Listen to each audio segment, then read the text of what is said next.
Welcome back to NBA Cinema. So we have to talk about Shannon Sharpe, and he's the latest person to critique Zion Williamson in that newest video that came out of him getting that back tattoo. Saw Zion Williamson had a little beer gut on him, and he's just been injured, for a few weeks at this point, or maybe a month or so. But we saw him come into the year in better shape, and he falls off this fast, and that just reeks of discipline that you lack and everything like that. I remember Stephen A. and Shannon got into an argument, and Shannon is pretty much saying it's easier to get in shape in the off season, but when you're on the road, you're coming in late from games and you're eating cookies, and you look, the brownies are right there on the shelf, and you could just grab one. It's harder to stay disciplined and stay attached to that diet like you're supposed to. And we're seeing that with Zion Williamson right now in injury. And so Shannon Sharpe has gone in. Now look at what Zion just said to us fans that have been critical of his conditioning before we get into Shannon Sharpe's video. Let's peek. I go through this story every year. It is what it is. People don't rock with me. They say this, they say that, and it's a part of the game. Uh, Personally, I just need to stay like that when the script get flipped. Zion has the problem. What I told my kids, I can't want something more than you want it for yourself. Right. Everybody wants Zion to get in shape except Zion. Everybody wants Zion to have discipline except Zion. So how can I want something? How can the team want something more for him than he wants it for himself? Right. That's why they put in his contract. Look how they got in his contract that he has to hit weight clauses because they know him. That's not the team fault. That ain't got nothing to do with New Orleans. That's Zion and here's no discipline ass. That's all that comes down to, Ocho. Discipline requires you to do your very best when no one else is watching. Doing what you need to do instead of what you want to do. I know I want to eat this gumbo. I want to eat this jambalaya. I want to eat this po' boy. I want to eat this etouffee, this boudin. Yeah. But what I need to do is to hire me a personal chef and eat fish and eat chicken and eat turkey and eat lean cuts of meat and eat veggies. But that's what he needs. That's what he wants to do. So he eats that bull jive. Right. And then everybody make excuses for him. He's just people talk about, Shannon, look at an elephant. All he eats is grass. Yeah, but he eat 400 pounds of it a day. That's why his ass big.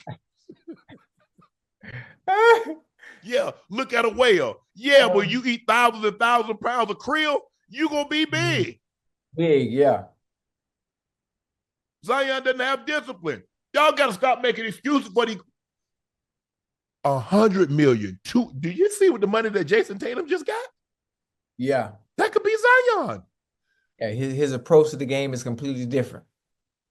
His approach to the game is completely different. He gonna eat himself out the league. Well, I guess hey, ask for a trial with the Saints. Hell, they play left tackle, baby. He can play DN. They don't give a damn how big you get in the NFL. Yeah.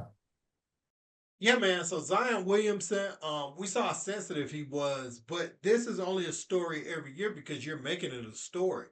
See, you're going out there, you're saying that, I could beat Vince Carter in the dunk contest, never healthy around that time of year.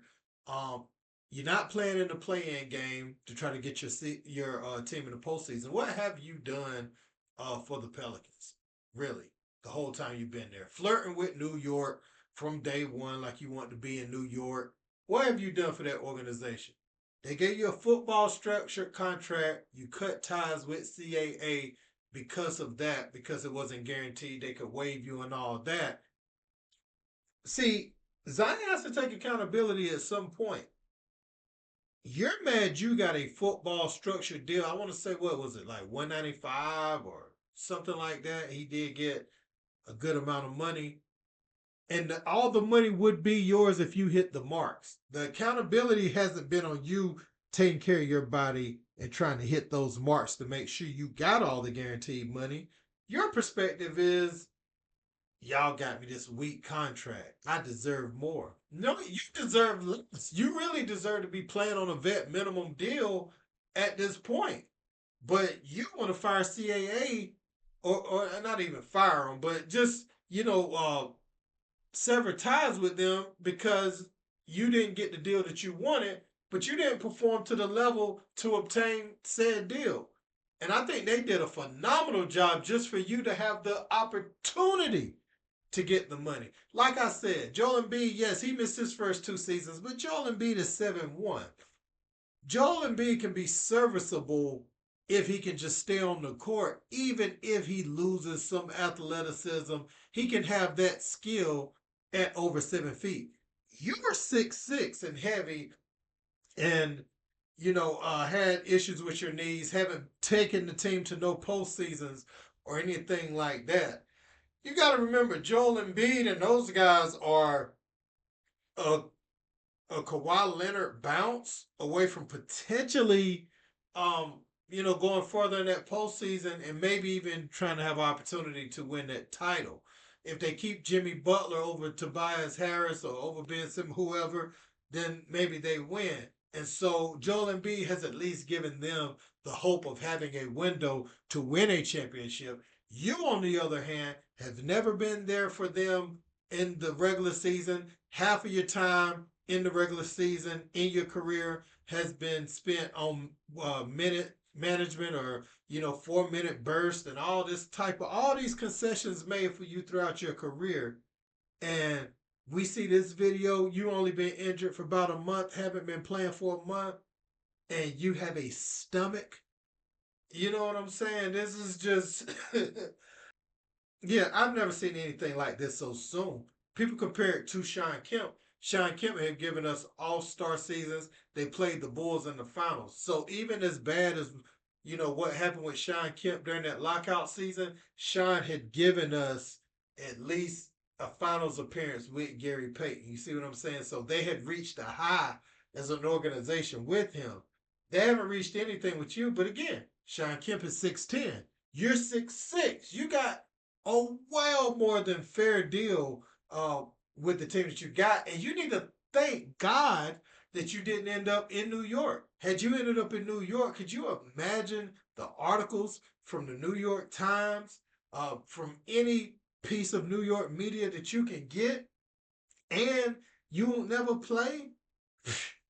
They would have ate you alive up there. So thank God that you were in a city like New Orleans and getting, out of control big like you are. Because that would have, if you're sensitive to what they're saying in New Orleans and maybe what Stephen A and some of those guys are saying, they're only talking about you because you had expectation. You have to change your perspective and silence the critics. The critics get silenced by the play on the court and what you can do going forward. But what exacerbated the situation even more was the whole Mariah Mills scandal that went on. You didn't deny it or nothing. She continued to speak. Let us know she didn't have a what you call it, NDA at the time.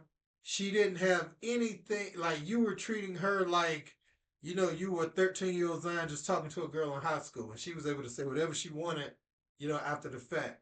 So I'm pretty disappointed and seeing Zion this way at this point in his career. It may be close to being over. I can't see why.